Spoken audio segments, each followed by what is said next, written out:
Hello VC, hello everyone, long time again no see. Yeah, it's no record update, sorry.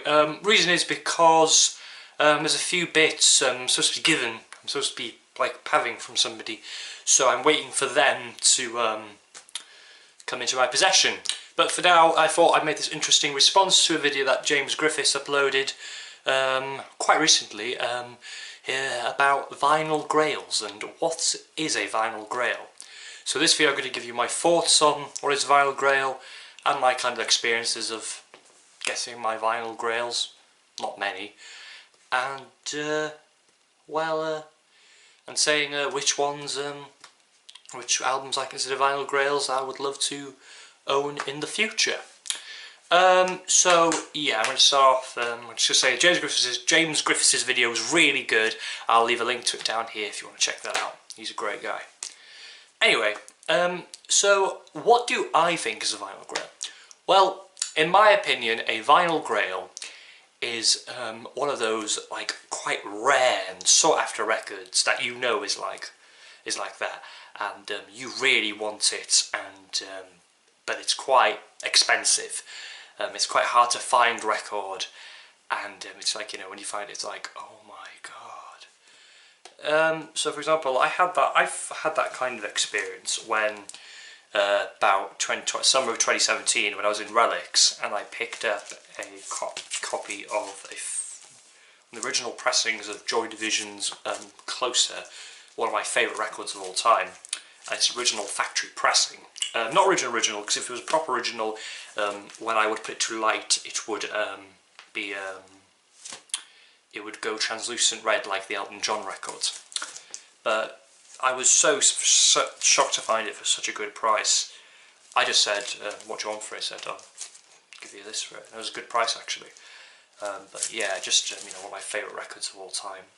So a grail is like a sought after record, basically, again, that you know is sought after and quite valuable. You're like, oh, I so want that. It's a good album though.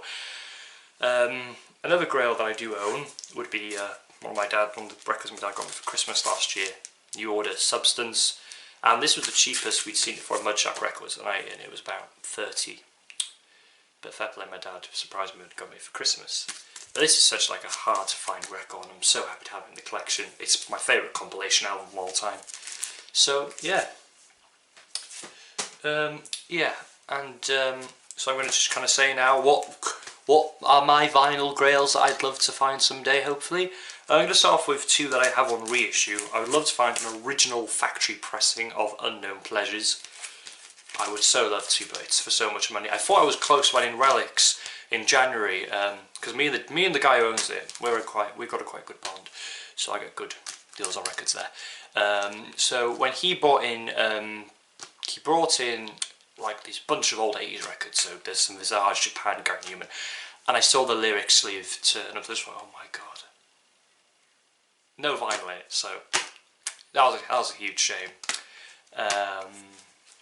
Another one I'd love to own. Cheers James for giving this as a gift, however. I would love to own an original mono pressing, or maybe one of the, maybe like probably a used pressing of Pet Sounds, because this is a digital sound, of course. So mono and stereo used pressing would be nice off this record. But James, anyway, thank you for sending me this for a while back. Other vinyl grails of mine, well, mainly, to me, they would be David Bowie albums.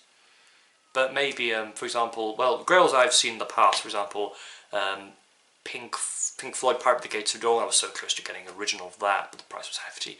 So I ended up buying an 80s repress, and I'm fine with that, really. For Sorcerer Secrets, if I was ever to stumble upon an original Columbia pressing of that, I'd pick it up.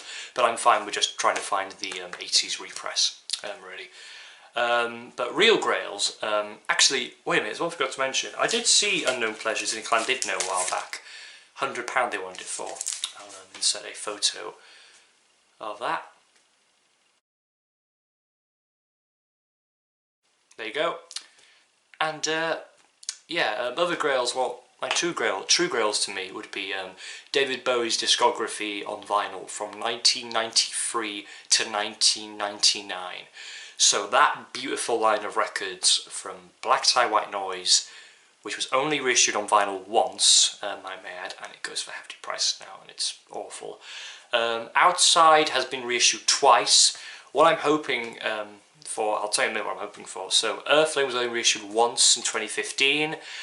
Ours was reissued along with Outside in 2015, but also reissued in the beginning of this year, 2019. I really want my hands on it, but due to me not having any credit cards at the time, so I couldn't really purchase it online. I don't know.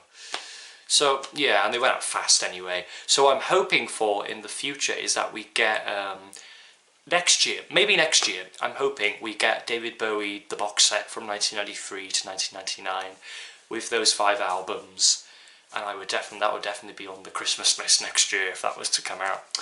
I would so love to see them remastered and repackaged, because Parlophone know all the discography now, and they own those other albums as well, so I don't know what's holding them back. Hopefully that's in development as we speak.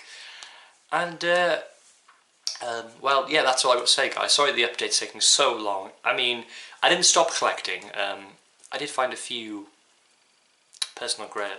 Another quite interesting, not really a grail, but I did find a bit of sought after record, which I really wanted for a while, and you'll see that in the next update. So, thank you all for watching. Bye-bye for now.